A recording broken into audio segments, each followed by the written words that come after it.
Hoje a gente vai dar continuidade, né, na leitura do livro Justiça Restaurativa, do Howard Zehr.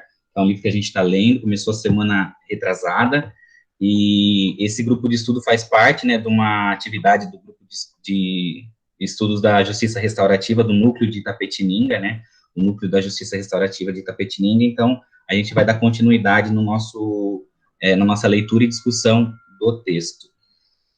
A gente tinha parado na página 16, no subtítulo Sobre esta edição ampliada. Eu acho que é isso, né, gente? Se eu tiver errado, vocês me corrijam, por favor. Nós estamos no capítulo 1, visão geral, e aí ele vai explicar um pouquinho sobre essa edição ampliada. Eu já tinha falado um pouquinho, né, na semana retrasada, sobre o Howard Zehr, o autor do livro, né, ele é conhecido como um dos avós, né, da justiça restaurativa.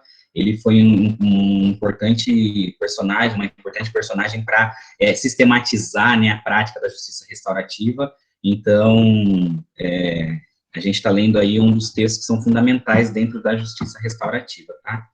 Então, alguém está com o texto, gostaria de ler, né, gostaria de contribuir com a leitura, para a gente ir revezando, para não ficar só minha voz de gralha aí.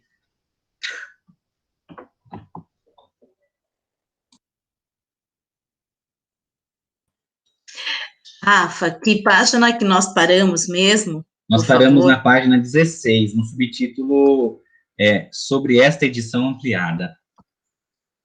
Só um momento.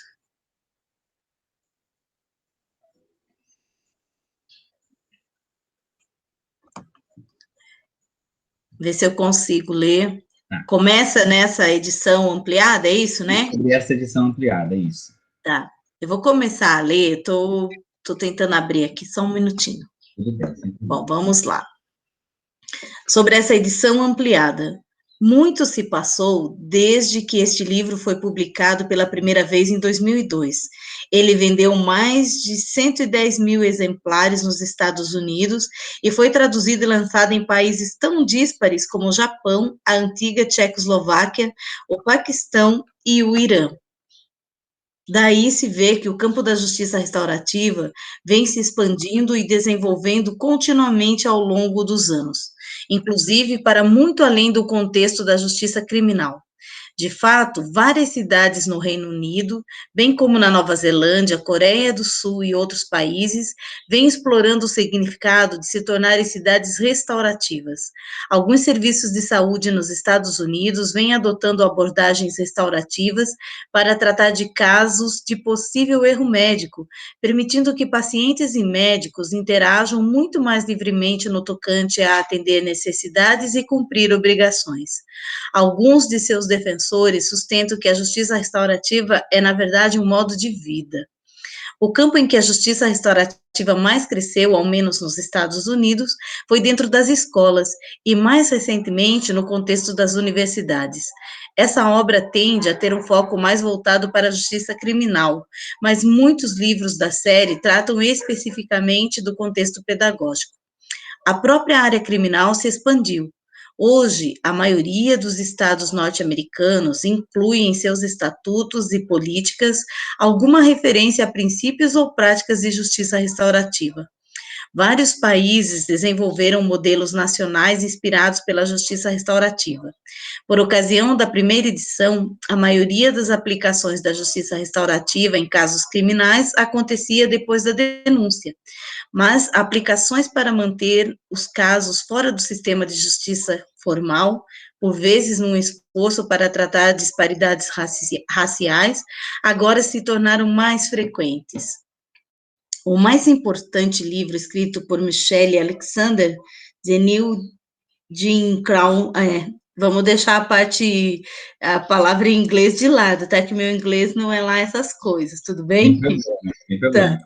O novo Jim Crow, encarceramento em massa na era do daltonismo, trouxe uma conscientização muito necessária sobre a prevalência e implicações das disparidades raciais dentro do sistema de justiça penal norte-americano. Como seria de se esperar, isso aumentou a preocupação quanto à possibilidade, deixa eu aumentar um pouco a minha tela aqui, que está meio... da justiça restaurativa estar contribuindo ou replicando tais padrões. Será que temos monitorado adequadamente essa possibilidade? Temos refletido suficientemente sobre como a justiça restaurativa poderia ser usada proativamente para tratar desse problema? Consideramos seriamente a possibilidade da presença de um viés ou preconceito na organização e na prática da justiça restaurativa? Temos estimulado e ouvido as diversas vozes sobre o que a justiça restaurativa deveria abarcar? Essas são questões urgentes que esse livro não pode responder, mas esperamos que possa ao menos catalisar a discussão. Cada vez mais os rótulos vítima e ofensor estão sendo questionados. Embora esses termos sejam referências práticas e rápidas comuns ao sistema de justiça criminal, ao mesmo tempo tendem para uma excessiva simplificação e criação de estereótipos. Na criminologia, a teoria dos rótulos enfatiza que esses frequentemente constituem julgamentos e que as pessoas tendem a se tornar justamente aquilo de que foram rotuladas. Da mesma forma, em muitas situações, como em escolas, a responsabilidade por um mal feito nem sempre está clara, ou algumas responsabilidades são compartilhadas por todos os participantes. Nesses contextos, os rótulos vítimas e ofensor são especialmente inapropriados. As alternativas para esses rótulos, simples em geral, são desajeitadas, mas na presente edição tentei minimizar o uso desses termos, embora não os tenha eliminado. A terminologia geral do nosso campo de atuação é um tema controvertido.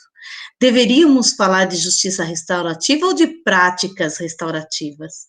Abordagens restaurativas estão sendo aplicadas em muitas situações, como em escolas, ou para a solução de problemas, e nesses casos, o termo justiça pode não ser apropriado. Fico feliz em ver essas aplicações e reconheço prontamente os limites da linguagem da justiça. Contudo, na minha experiência, a maioria dos conflitos e danos envolvem uma vivência ou percepção de injustiça, e prefiro não perder a consciência da dimensão de justiça presente nessas situações. Portanto, continuo a usar o termo justiça restaurativa nesse livro, embora reconhecendo que práticas restaurativas possa ser um termo mais apropriada em dados contextos. Legal, acho que aí a gente já pode fazer algumas discussões, né? Bom, começar por isso que ele fala aqui no começo, né, que a justiça restaurativa está se expandindo para além, né, do contexto da justiça criminal. Eu acho que isso é algo muito importante para a gente ressaltar, né, que a justiça restaurativa, ela não é uma propriedade da justiça criminal, né, ela tem sido divulgada e propagada como uma abordagem, né, até mesmo alguns autores, no caso, até eu citei a semana passada, né, a Célia Passos, ela coloca a justiça restaurativa como uma visão de mundo, né? Eu acho que falar de visão de mundo é bastante complexo, né? O que a gente está entendendo como visão de mundo? Acho que é bem interessante.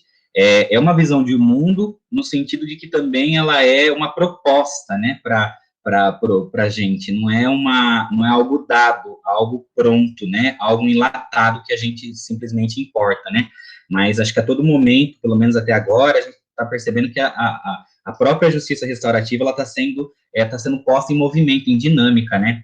Eu acho que o autor coloca muito isso e apresenta aí algumas já atuações da justiça restaurativa, né, em cidades restaurativas, serviços de saúde, né, e escolas, universidades, que é o que a gente tem feito, né? Eu acho que o trabalho nosso com a justiça restaurativa naquele projeto piloto nas escolas e até na Fundação Casa no intuito de justamente ampliar a abordagem da justiça restaurativa, que não apenas pelo o contexto da justiça formal, enfim. Eu acho que isso é um ponto positivo para a justiça restaurativa de Itapetininga, né, porque nós não começamos como todos os núcleos começam, que é justamente já trazendo os casos que já foram judicializados.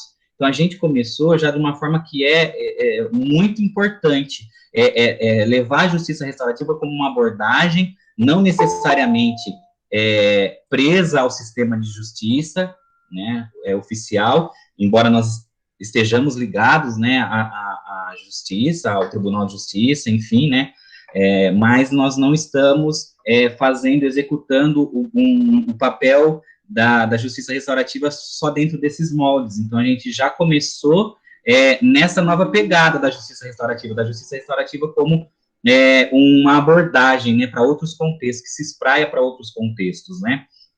Então, então eu destacaria esse ponto aí na leitura, que eu acho muito importante. E ele também cita aí a Michelle Alexander, né, que o livro foi traduzido para o português, né, ele chama, inclusive até localizei aqui, chama A Nova Segregação, porque eles chamam em inglês um novo Jim Crow, né, só que Jim Crow ninguém entende em português, então na tradução eles fizeram uma alteração no título e chama A Nova Segregação, Racismo e Encarceramento em Massa. É esse livro aqui que é sensacional, é um livro maravilhoso que vai discutir, assim, o que é o racismo no contexto estadunidense, assim, de forma muito interessante.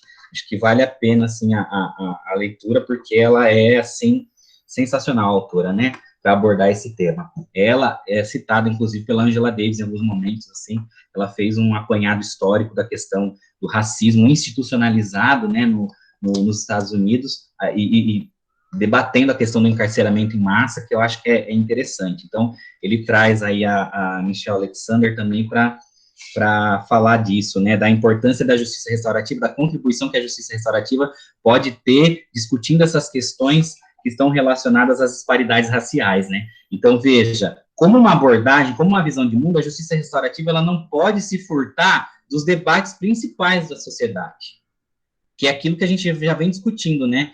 A gente não pode acreditar que a justiça restaurativa é neutra, que a justiça restaurativa tem uma perspectiva apolítica da coisa.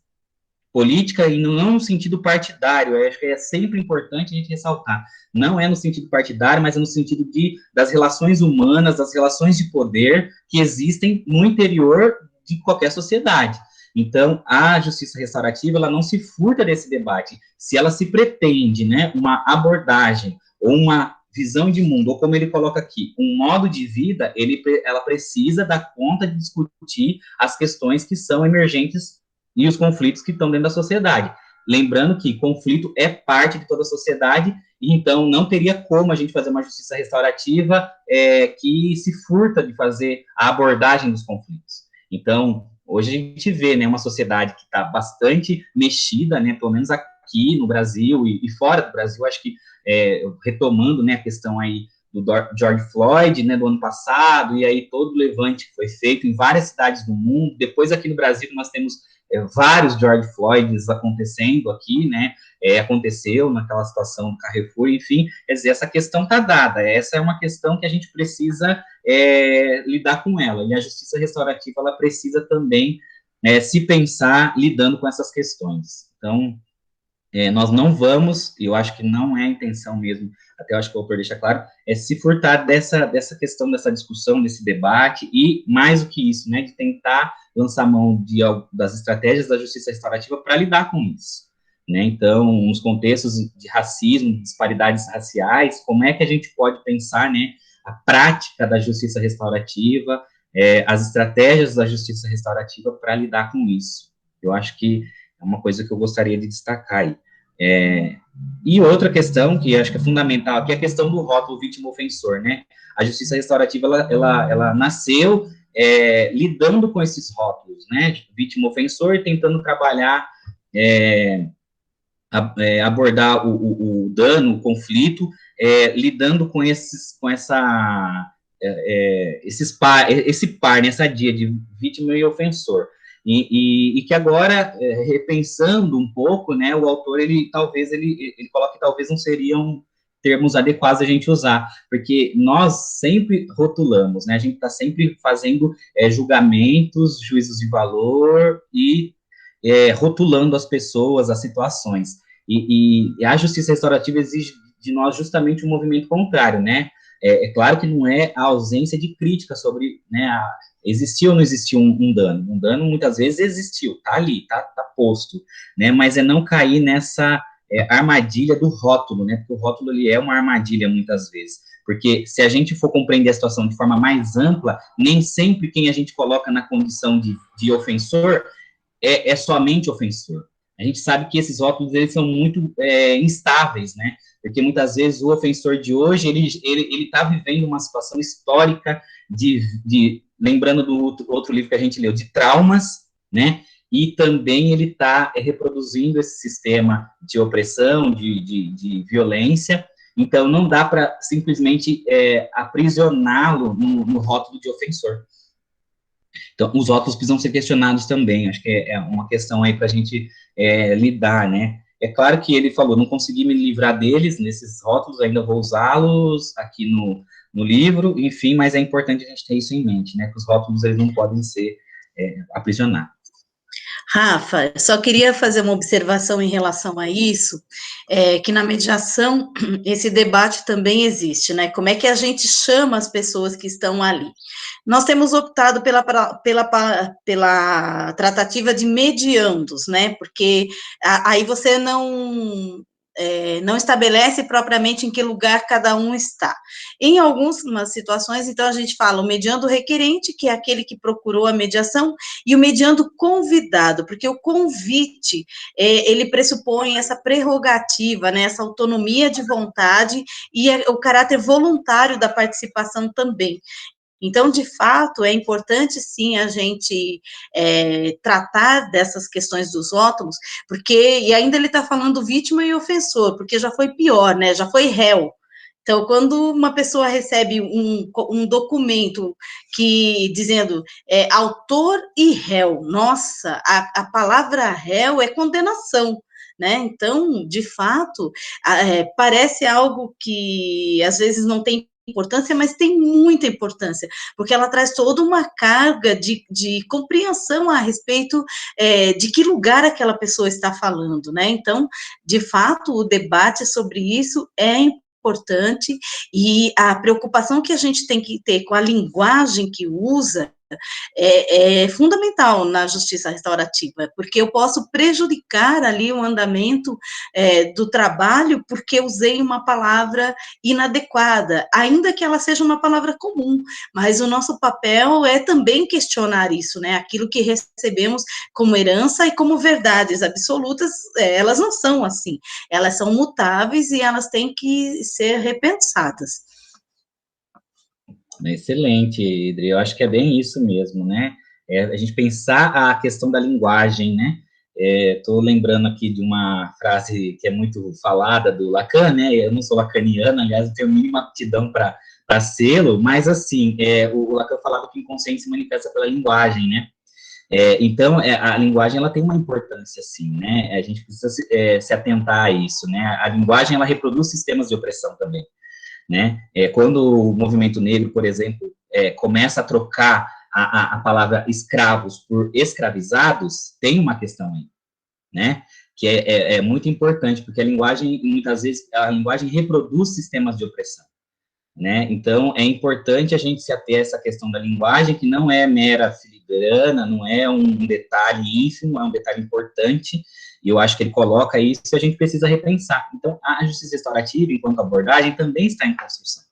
Então, quais serão os termos que nós utilizaremos, né? Eu me lembro que quando eu fiz a minha formação lá em Tatuí, eles tinham uns protocolos, né? Porque eles trabalhavam mais com casos judicializados, hoje isso já mudou, mas a gente tem que tomar cuidado, porque quando a gente vai adotando algumas coisas do sistema judicial, a gente vai automaticamente incorporando a terminologia e que muitas vezes precisa de ser repensada. Então, acredito que é muito importante nós, no nosso fazer, a gente ir construindo outros termos, outras nomenclaturas para isso. Não é algo pequeno dentro da justiça restaurativa. Então, acho que já fica uma tarefa para nós aqui do Núcleo de Itapetininga, né, como é que nós vamos chamar as pessoas que vão participar dos nossos processos circulares, né, como é que nós vamos nomear essas pessoas. Eu ainda não tenho uma resposta, mas acho que a gente precisa pensar em como que nós vamos, que termos nós vamos utilizar, tá? Eu acho que isso é muito importante. A própria terminologia justiça restaurativa, ele fica, né, nessa questão. justiça restaurativa ou práticas restaurativas? O que é melhor a gente falar? Lembrando que a justiça, que eu sempre ouvi dentro da justiça restaurativa, a justiça, ela é um valor humano, e ela não é algo que é exclusividade do sistema de justiça. Então, a justiça aqui é um valor humano, né? Acho que todos nós, de alguma forma, a gente entende, quando a gente fala de justiça como valor humano, o que significa, né? Tentar, ao máximo, aproximar dessa compreensão, dessa leitura de que a justiça, a justiça é um valor humano, que todos nós queremos se sentir participantes da justiça, né? A gente quer se sentir participando da justiça. A gente sabe muito bem quando a gente, muitas vezes, é injustiçado, né? Então, a justiça, ela é um valor humano que a gente precisa ir, é claro que refinando, né? Porque a gente vive numa sociedade que muitas vezes vai relativizando, né?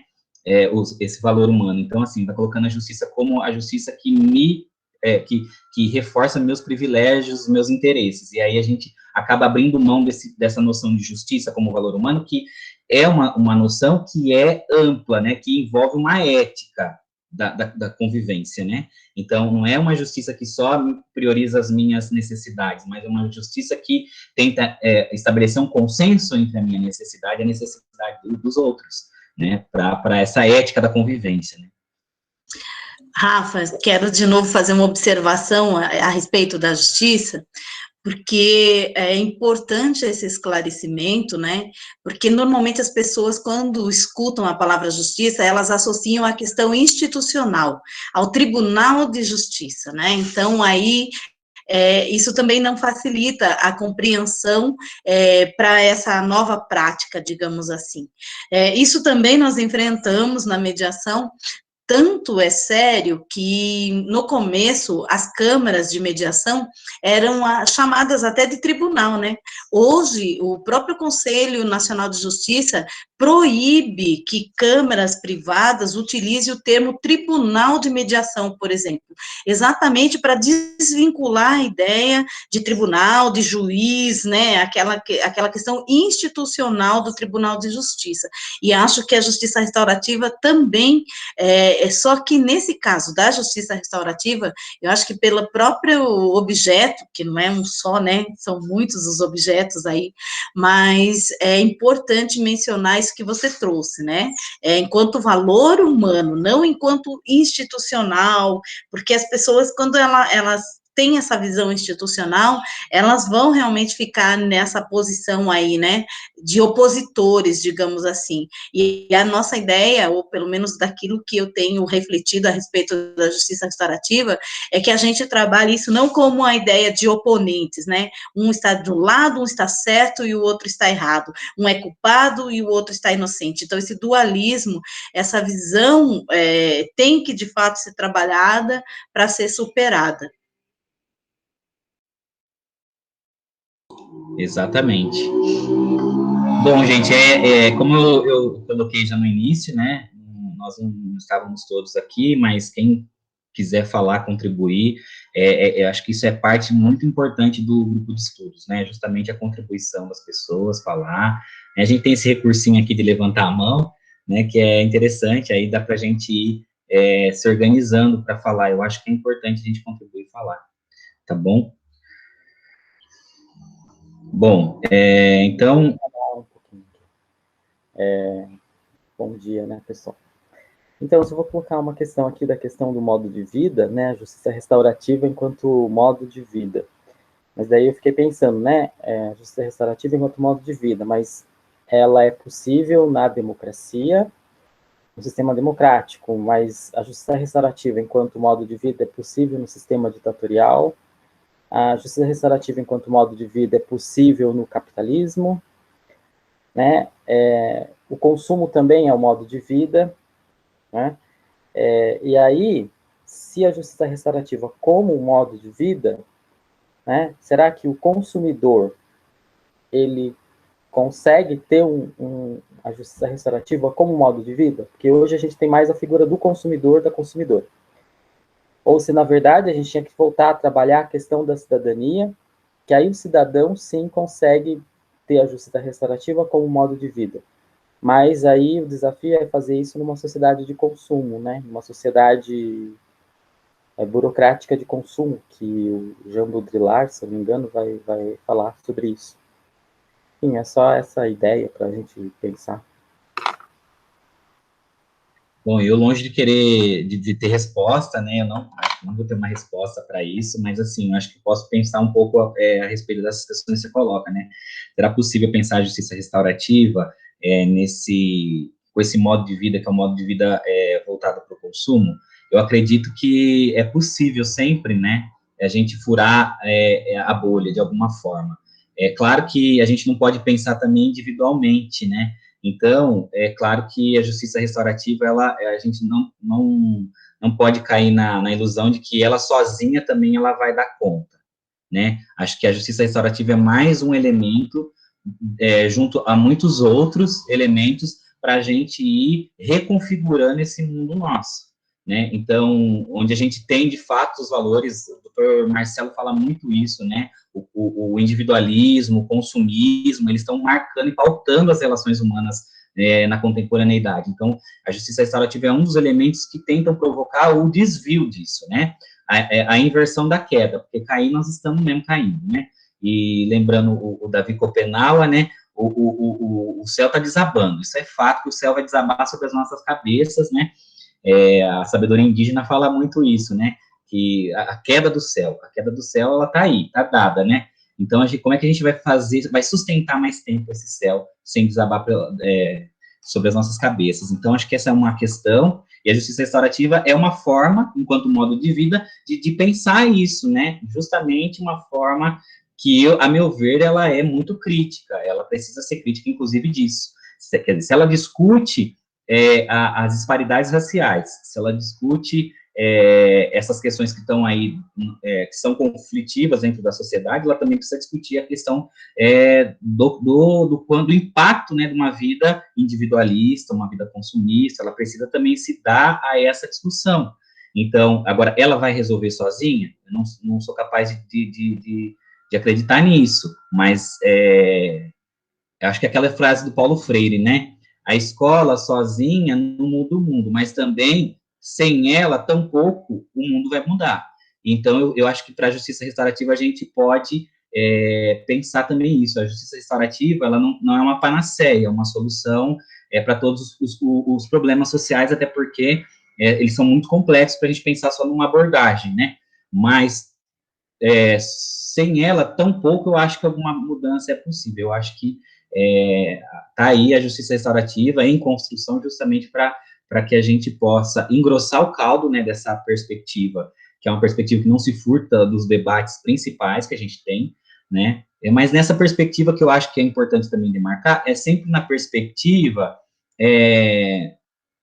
de tentar estabelecer uma mudança, mas também que não é uma mudança, não é uma revolta violenta, porque a gente sempre pensa em mudança de paradigma sempre por meio de revoluções violentas, né? E eu acho que a justiça restaurativa, ela também aponta para uma outra questão. É necessário a gente pensar rompimentos com uma série de opressões, mas como que a gente vai fazer isso sem, com isso, pôr em curso uma narrativa que é uma narrativa que reitera a violência e não resolve, de fato, essas questões, porque a gente sabe que a violência, ela vai promovendo uma escalada, né? E, assim, aí, na verdade, a gente não consegue resolver aquilo que é, muitas vezes, fundamental, porque a gente fica ocupado pondo em curso esse sistema de violência. Então, como é que a gente vai pensar e fazer isso por meio de uma cultura de paz, né? É claro que a gente sempre discute isso, né? Está sempre na questão, acho que quando a gente discutiu isso na nossa formação foi muito importante, né? Ativismo, pacifismo, como é que a gente concilia essas coisas, né? Como é que a gente consegue articular essas coisas, né? Porque elas não são coisas, assim, também dualistas, né? É possível, né? Ativismos, a gente já viu ativismos pacifistas, né? Se a gente pensar, vários movimentos, né? No mundo já conseguiram êxito dessa forma, né? É claro que É um desafio sem tamanho, mas como a justiça vai fazer isso, a justiça restaurativa vai fazer isso, eu acho que é uma obra para nós que estamos construindo a justiça restaurativa, pensarmos e colocarmos em curso, né? Nós somos agentes, a gente tem que sair também dessa perspectiva de que a gente é só reagente, né? A gente só reage ao mundo. O mundo acontece, a gente só recebe o que o mundo faz e aí a gente reage. Acho que a gente precisa pensar também na perspectiva de que nós estamos também como agentes de mudança, agindo sobre o mundo. Como que nós, na nossa micropolítica, a gente consegue também agir dessa forma, né? Agir.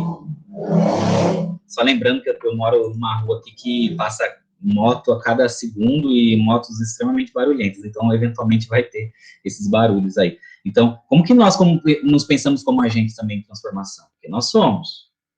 Nas relações que a gente está envolvido, a gente está provocando ou reiterando, né, opressões ou tentando mitigá-las. Então, como é que a gente também se pensa nesse processo, né? Não é um processo, claro que não é individual, ele é coletivo, não sou eu, Rafael, que defino, né, uma estrutura de uma sociedade, mas eu também estou vivendo nessa sociedade, como é que a gente pode, por meio de alianças muito fortes, também pensar possibilidade. Eu acho assim, eu já falei algumas vezes, né, que eu acho que nós estarmos na justiça restaurativa, fazendo parte do núcleo de justiça restaurativa, é um movimento de transformação e mudança. Quer dizer, se não tiver essa perspectiva, acho que fica uma coisa muito chata, né? Então, como é que a gente pode pensar enquanto movimento, né, essa transformação, essa mudança nos espaços que a gente está ocupando? Por exemplo, no espaço da escola. Como é que a gente pode pensar, né, de não reforçar essas relações hierarquizadas, completamente dualistas, né,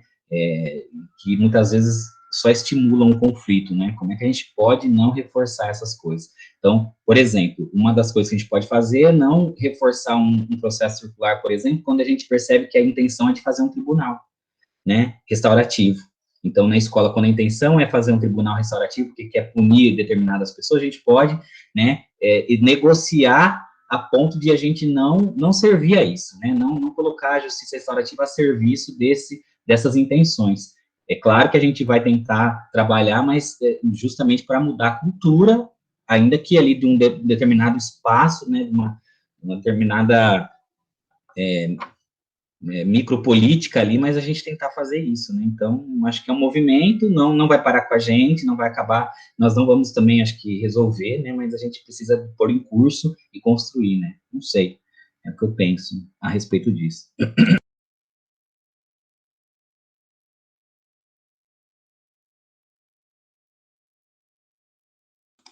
Eu preciso tomar café de vez em quando aqui, então, acho que dá para a gente seguir, né, na leitura. E coloquei isso, né, justiça como um valor humano, como um princípio ético da convivência, né, a justiça, ela precisa ser um princípio ético, ainda que a gente viva, né, num mar de injustiça, né, como é que a gente vai, aos poucos, tentando produzir, né, nas nossas relações, essa justiça como um valor humano. É isso, né, eu acho que não é individual, tá, eu acho que isso é importante de colocar, não é, eu, Rafael, vou fazendo, e só eu fazendo tá bom. Não tá bom, é uma coisa que precisa de unir, né, esforços nesse sentido, né, no sentido da justiça como valor humano, uma ética aí da convivência.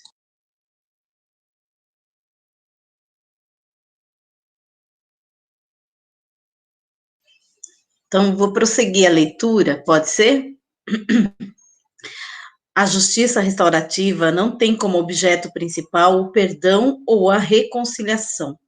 Algumas vítimas e defensores de vítimas reagem negativamente à justiça restaurativa porque imaginam que o objetivo do programa seja o de estimular ou mesmo forçar a vítima a perdoar ou se reconciliar com aqueles que causaram danos a eles ou aos seus entes queridos.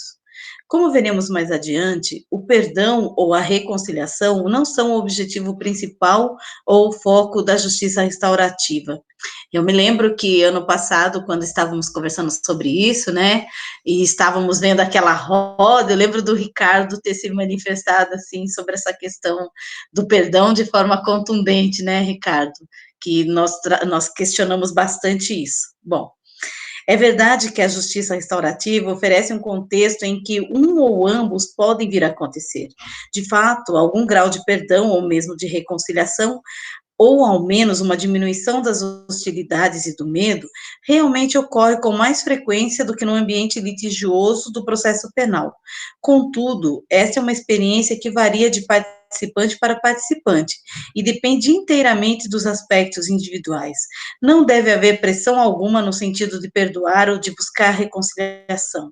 Nem o perdão, nem a reconciliação são pré-requisitos ou resultado necessário da justiça restaurativa. A justiça restaurativa não implica necessariamente numa volta às circunstâncias anteriores. O termo restaurativo, por vezes, suscita controvérsia, porque pode parecer que ele sugere um retorno ao passado, como se o mal ou a ofensa não tivessem acontecido. Isto não é possível, especialmente nos casos de danos graves. Lynn Schiner, cujos filhos foram assassinados, afirma que palavras como re não funcionam. Não posso reordenar nada, porque se o fizesse, seria como pegar os pedaços embaralhados e colocá-los de volta no lugar. É preciso construir, criar uma nova vida. Tenho apenas alguns pedaços da minha vida anterior que precisei encaixar na vida nova. Na verdade, um retorno ao passado em geral não é possível e nem mesmo desejável. Uma pessoa com histórico de abusos ou traumas, ou uma vida inteira de comportamento nocivo, por exemplo, talvez não tenha um estado relacional ou pessoal saudável para o qual retornar. Sua situação precisa ser transformada e não restaurada. Da mesma forma, a justiça restaurativa visa transformar e não perpetuar padrões de racismo e opressão. Frequentemente, a justiça restaurativa requer um movimento na direção de um novo senso de identidade e saúde, os novos relacionamentos mais saudáveis. Muitos defensores da justiça restaurativa a veem como caminho para restaurar um sentido de esperança e um sentido comunitário no mundo. Numa mensagem recente que a advogada e profissional de justiça restaurativa Fania Davis me enviou por e-mail, ela diz: não se trata de retornar ao estado pré-conflitual, mas retornar à melhor versão de nós mesmos, que sempre esteve presente. Quando habilmente facilitados, os processos de justiça restaurativa criam a possibilidade de transformação das pessoas, dos relacionamentos e das comunidades. Isso está muito longe do estado pré-conflitual. Portanto, o que estamos restaurando? Para mim, trata-se de retornar àquela parte de nós que realmente quer estar ligada ao outro de um modo positivo. Retornar à bondade inerente presente em todos nós. Poderíamos dizer que é um retorno à divindade presente em cada um de nós. Ou como dizem os anciãos dos povos indígenas, retornar à parte de nós que se relaciona com todas as coisas. Espetacular essas considerações aqui, porque eu acho, e acho que todo mundo aqui do grupo já enfrentou essa situação de restaurar o quê? A ideia de restauração que eles trazem aqui, eu achei espetacular. E se a gente for parar para pensar, né, não é muito distante da ideia de restaurar mesmo uma obra de arte, um objeto de arte. Vamos pensar, né? O que é restaurar? É fazer ficar novo de novo? Não. É tentar resgatar aqueles aspectos que foram, de alguma forma, atingidos pelo tempo, né? Pela impavidez do tempo, como a gente pode falar, do clima, enfim, né? Tentar, de alguma forma, resgatar, restaurar aquilo que já está lá, né? Não é fazer uma outra obra nova, não tem como, né? Então, acho que restauração vem nesse sentido muito da restauração mesmo de uma obra de arte, se a gente for parar para pensar, né? Eu acho que, bom, eu sou suspeito de falar porque eu acho que a sabedoria indígena mostra muito, né, de forma muito simples, né, mas extremamente complexa, o que resume, né, eu ouço, às vezes, o Ailton Krenak falando, outras lideranças indígenas, eu fico, assim, abismado como eles têm uma capacidade de síntese, que é uma síntese complexa, mas de uma traduzida de uma linguagem muito simples, né. Então, essa frase última aqui é sensacional, né, retornar à parte de nós que se relaciona com todas as coisas. Acho que é uma síntese, assim, absoluta, né, do que nós estamos chamando do que é restaurar, né, nesse sentido, da justiça restaurativa. Ele até cita aqui, né, a Fania Davis. A Fania Davis, ela é a irmã da Angela Davis, para quem não sabe, né, Ela é irmã da Angela Davis, e ela teve, acho que o ano passado, retrasado, se eu não me engano, ela teve no Tribunal de Justiça de São Paulo fazendo uma palestra. Não sei se vocês conseguiram assistir. Eu assisti algumas partes, porque eu estava com uma conexão muito ruim de internet, e aí eu vi algumas partes só da fala dela. Eu acho que ainda tem disponível, se não me engano, no site ou do tribunal ou da Escola Paulista de Magistratura. É bem interessante, a palestra dela foi sensacional. Ela começou a contar o relato que ela trabalha com núcleos de justiça restaurativa, e trabalha bastante com jovens, né, com adolescentes e tal. E aí ela conta um pouco do relato dela, é bem interessante. Aí para a gente depois, né, quem quiser, acho que vale a pena conferir. Agora, essa questão aqui que nós falamos, né, que ele traz sobre o perdão e reconciliação, é outra também fundamental, né? Eu acho que essas coisas a gente poderia depois pensar, né, de pegar essas sínteses aí e, não sei, de alguma forma colocar, né, essas frases aí para nós lá no núcleo, né? Porque, olha, a justiça restaurativa não tem como objetivo principal o perdão, a reconciliação. Depois, não implica necessariamente numa volta às circunstâncias anteriores, porque muitas vezes é impossível a gente voltar ao estado anterior, né? Aliás, sabedoria grega dizia, né? Ninguém se banha duas vezes na água do mesmo rio. Por quê? Porque não tem como voltar nunca, né? No tempo, né? E mudar as coisas. É sempre o tempo é um contínuo, né? Então, nesse sentido, a justiça restaurativa está se alinhando com essa sabedoria grega antiga, né?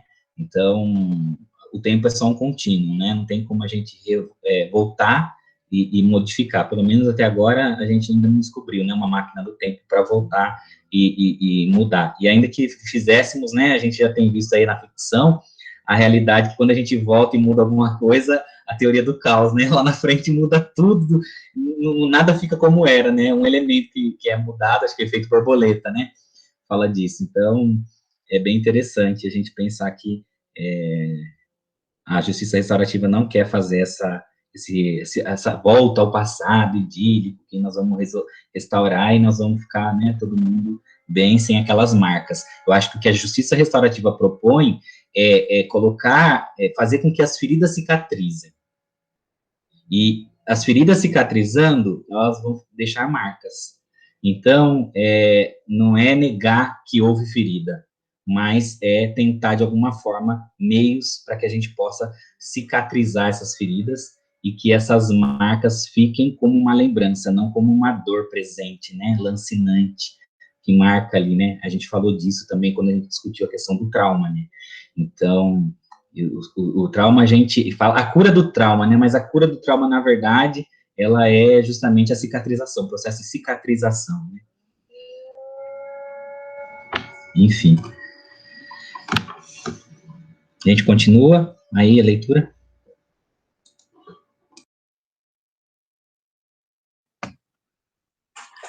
Eu continuo mais esse tópico, aí eu passo a bola, né, Rafael? Para não ficar só uma pessoa, tá? Assim todo mundo participa. Tá bom. Bom, a justiça restaurativa não é mediação.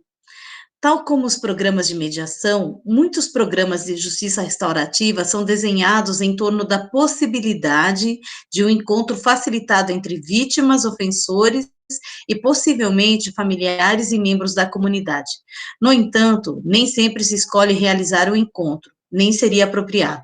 Além disso, as abordagens restaurativas são importantes, mesmo quando o ofensor não foi identificado ou preso, ou quando uma das partes não se dispõe ou não pode participar. Portanto, as abordagens restaurativas não se limitam ao encontro.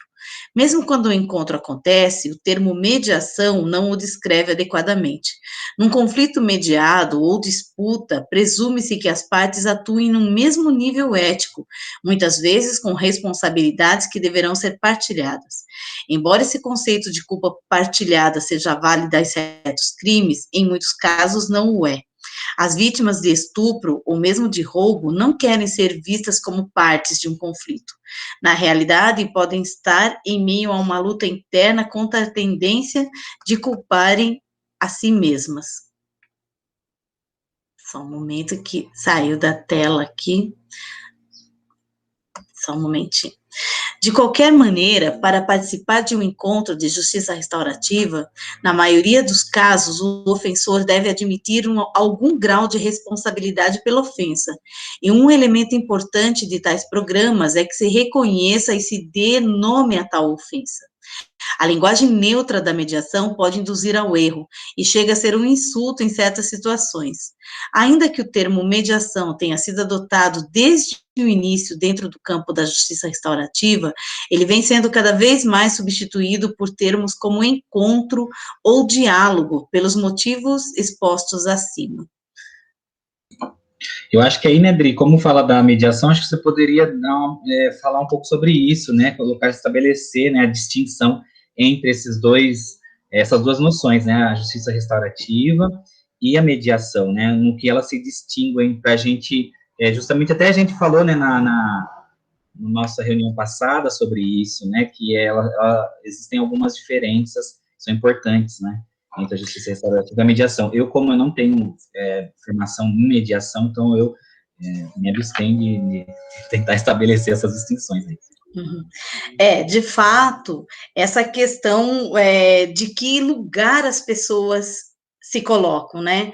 Quer dizer, ainda que a gente já tenha falado da terminologia, mas na mediação, de alguma forma, existe mais equilíbrio de presença entre os que participam ali, né? Eu não gosto da palavra neutra, porque eu acho que a neutralidade, ela é simplesmente impossível quando a gente fala do ser humano. Eu não uso esse termo em nenhuma palestra, em nenhum evento. E na mediação, a neutralidade também não é possível. O que se busca como facilitador também na mediação, né, os mediadores, é serem imparciais, porque o mediador, ele não estará atuando na defesa nem de um nem do outro. A defesa das pessoas cabe sempre a um profissional habilitado, no caso, o advogado, né? Quando a gente está falando de questões jurídicas. Então, eu acho que essa diferença é importante que eles trazem aqui. Esse encontro, numa conversa que está estabelecida mais ou menos de forma equilibrada, não é normalmente possível na justiça restaurativa, exatamente pela situação imposta ali, né? Ainda que na mediação, cada vez mais a gente tem trabalhado com conceitos modernos de também não tratar de culpa propriamente, né? Então, assim, aquilo que passou, a culpa, tudo isso, o que as pessoas chamam de culpa, tudo isso é importante que se fale nesse momento para entender o contexto e para pensar em possibilidades daqui para frente. Já a justiça restaurativa, ela precisa, sim, trabalhar a questão da responsabilidade, que, aliás, logo no início do texto isso foi mencionado. Então, de fato, existe essa diferença. E também é preciso desvincular até para convencer as pessoas, porque assim como existe uma ideia equivocada de que as pessoas vão para a mediação para tentar um acordo, elas também acham que vão para a justiça restaurativa para perdoar ou para se reconciliar e para não punir, né?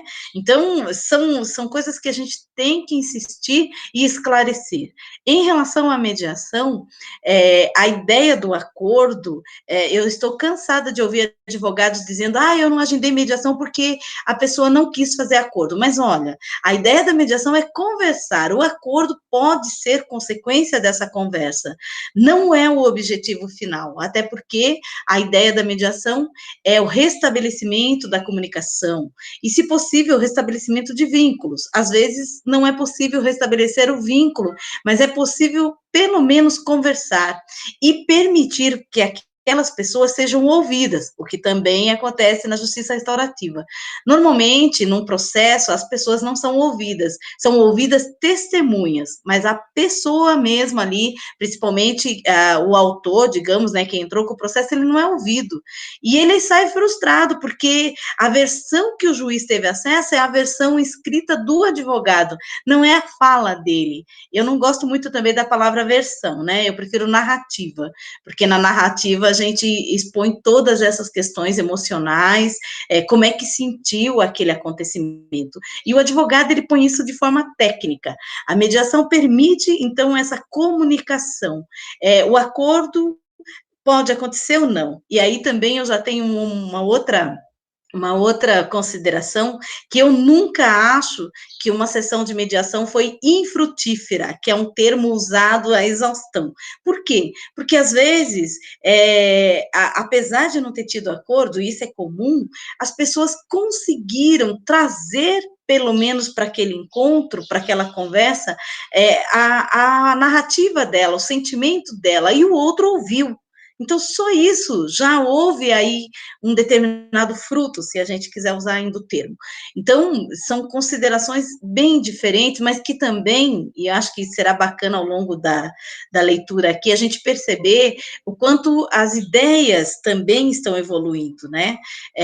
O que ele fala nesse momento aqui em relação à mediação, de certa forma, ele está vinculando isso a uma mediação que também já está sendo questionada, né? Então, talvez a gente, com o tempo, se aproxime mais, né, dos termos e da forma como a gente se posiciona e também realiza tanto uma sessão de mediação como um encontro. A palavra encontro me agrada bastante, de justiça restaurativa. Então, em linhas bem gerais, né, porque senão aqui a ideia não é esgotar o tema, mas seria nesse sentido.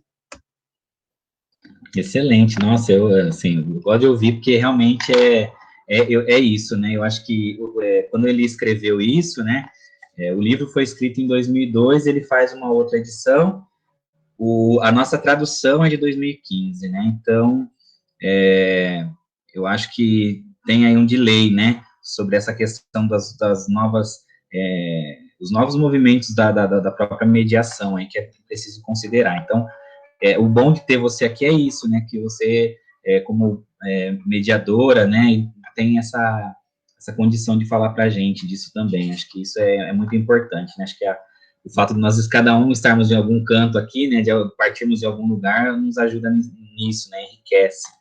Acho que é importante a gente deixar destacado isso, né, não é mediação, né, claro que cada uma tem suas práticas, né, específicas aí, tem sua metodologia, né, acho que tem as metodologias que são específicas, mas existem afinidades, né, elas se encontram também de alguma forma. Eu acho também, Rafa, que tanto uma como a outra podem buscar elementos, né, de cada uma para utilizar. Por exemplo, em mediação, eu tenho falado muito da questão do bastão da fala, porque é algo que a gente sempre falou na abertura da mediação. Enquanto um fala, o outro escuta. Então, assim, não vamos interromper, que é um princípio básico quando nós estamos no círculo restaurativo, né? O bastão da fala, ele gera um empoderamento da pessoa, porque aquele momento é o meu momento de fala, e os outros precisam respeitar. Ao mesmo tempo que a gente incentiva a escuta ativa, não é o silêncio apenas, né? O silêncio nem sempre é escuta, porque eu posso estar em silêncio e divagando, fazendo contas mentais, eu posso estar em outro universo. Então, a escuta ativa é aquela escuta presente, eu estou ouvindo de fato o outro, e mais, é uma escuta ativa empática, eu ouço e busco essa escuta a partir do outro, não a partir de mim, o que é extremamente desafiador, né? É isso mesmo. Agora, eu não posso deixar de... Quando você estava falando, eu não estava realmente em silêncio aqui dentro, porque eu fiquei pensando, eu falei, gente, eu fico olhando para essa tela aqui, eu penso até eu e você aqui. Eu sei que não tem, mas, assim, é meio que instintivo eu não imaginar que só estamos nós dois aqui. Então, assim, eu gostaria de reiterar, assim, que é o meu pedido absoluto, e na medida do possível, vamos nos ver, por favor, que a gente já está no mundo sem contato. A gente está vivendo um mundo que cada dia menos a gente pode ter contato com as pessoas em função desse vírus, né, e tudo que está acontecendo que eu não preciso nem falar.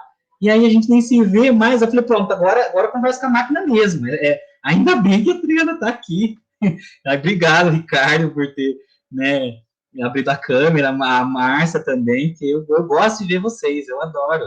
Eu não consigo conversar com as pessoas sem rosto, sem face, né? Tem um texto do Emmanuel Levinas, e quem retoma bastante ele é a Judith Butler, que ele fala sobre o rosto, né?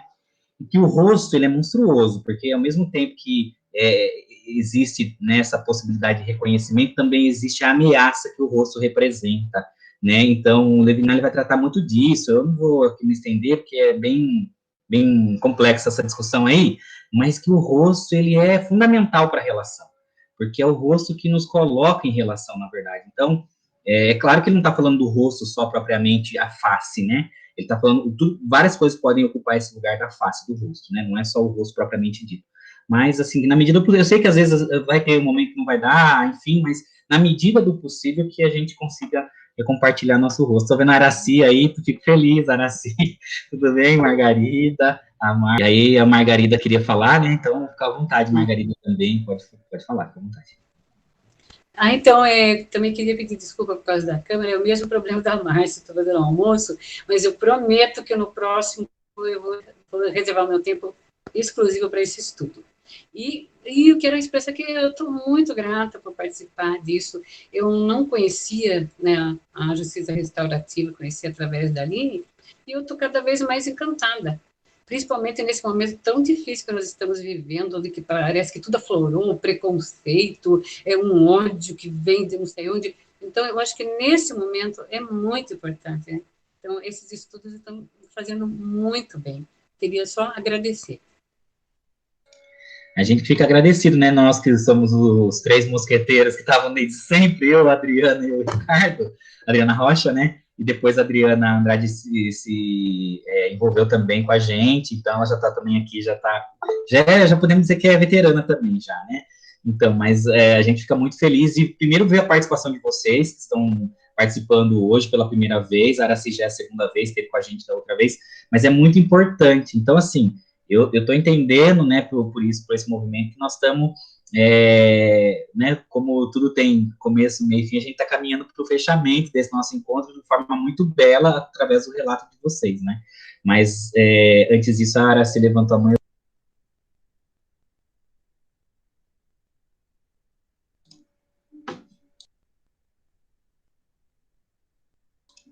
Acho que o seu áudio está desabilitado, Araci, tem que clicar no microfoninho vermelho para habilitar. O microfoninho vermelho aí, que tem. Eu não sei se eu acho que eu não consigo abrir seu áudio. Tá me ouvindo? Aí, tudo certo. Tá. Bom dia a todos. Desculpe pelo atraso para entrar na reunião. Como o pessoal está falando, nós estamos em casa, né? E eu tenho uma mãezinha de 85 anos que hoje precisou de uma assistência maior. Então, me desculpe pelo atraso. E avisar também que a SEDUC está convocando os professores para uma reunião que vai ser ao meio-dia. Então, se caso eu sair, aí vocês já estão sabendo por quê. E só tenho a agradecer, porque, na verdade, eu nem quero falar, porque está muito emocionante hoje. Hoje está difícil. A gente aprende muito, né? A gente vê. E muitas vezes é aquilo que o pessoal vem falando. Muitas vezes o sistema nos engole, não permite com que a gente abrace ou a gente reflita mais sobre isso. Mas agora, nesse segundo encontro, a gente vai montando estratégias para se tornar cada dia melhor e fazer o nosso papel. Tá? Eu só tenho a agradecer. Obrigada mesmo. Também agradeço, né, Araci, por você ter falado. Realmente, a gente não pode nunca negar, né, a existência de que nós estamos, de fato, dentro de um sistema que é complexo. E, assim, como eu falei, estando junto, a gente consegue ter muito mais efetividade na nossa ação. Então, nunca a gente pensar individualmente, pensar sempre coletivamente. Como é que a gente pode, coletivamente, construindo resistências, por mínimas que sejam ali, né, que muitas vezes a gente vai conseguir muito pouco, mas ainda assim é melhor do que nada, né? Então, a nossa resistência, que ela precisa ser retomada a todo instante, e assim, com idas e vindas. Muitas vezes a gente consegue, faz alguma coisa, às vezes a gente não consegue, e isso faz parte também, não conseguir fazer essa resistência, não conseguir ser sempre forte, não conseguir estar sempre guerreando, né, diante da realidade. A gente sabe que muitas vezes a gente também precisa reconhecer que às vezes a gente tenta e não consegue, às vezes até a gente fracassa, mas isso não é o fim, porque a gente está como o tempo, né, num contínuo. Então, do mesmo jeito que não tem como a gente simplesmente se martirizar porque a gente não conseguiu fazer, a gente também precisa entender que a gente está num contínuo, como que a gente vai continuamente reiterando essas práticas que são, que fazem parte da nossa essência, né, nossa essência é tentar, de alguma forma, transformar o mundo num lugar melhor para todo mundo conviver. Então, quem está na justiça restaurativa está, geralmente, tem isso como princípio, né? Como é que a gente pode transformar o mundo de uma forma melhor para que todo mundo possa conviver, sobreviver, né? Então é isso, nós estamos na lida, né? E eu agradeço muito aí o relato de vocês, entendo aí essas questões, né? E tomara que também dê certo aí na discussão. Nós sabemos que os professores têm sido, eu vou dizer pelo que eu observo, né? Tem sido uma categoria bastante atacada, e isso não é de agora, faz um bom tempo, e acho que agora mais ainda, né, por conta da pandemia. Então, a nossa solidariedade também a vocês que estão aí na lida, que estão batalhando, estão tentando, né, se manter vivo nesse sistema que parece que é uma moenda, né, parece que vai jogando ali, vai moendo, né, as pessoas, a humanidade, muitas vezes, né, dos professores. Então, né, nossa solidariedade aqui também. Esse é outro conflito social que a gente precisa encarar na justiça restaurativa, né, que é também o lugar dos professores que estão ali, né, levando a educação com todas as precariedades possíveis, né, tentando cumprir seu papel. É isso. Eu não sei, gente, mas eu acho que a nossa leitura, né, foi bem, acho que a gente deu bem até aqui. Discutimos pontos que são fundamentais aí, eu estou notando aqui, né, e eu gostaria de ouvir o Ricardo, tá? Com o áudio aberto aí. Não, eu gostaria de ouvir as outras pessoas também, que ainda não falaram, né, por favor, se estão com alguma dúvida, que acharam, né, quais são as primeiras impressões, quem ainda não falou. Está chegando hoje também, né? O Marcelo está chegando hoje, fiquei curioso também para ouvi-lo falar. Vamos abrir o espaço aí para todos falarem, né? Todos que querem falar. A Adriana também, que já está com a gente, né? A Adriana Andrade faz tempo, mas é sempre bom ouvi-la também, viu, Dri? O que você está pensando aí? Se você puder, quiser falar.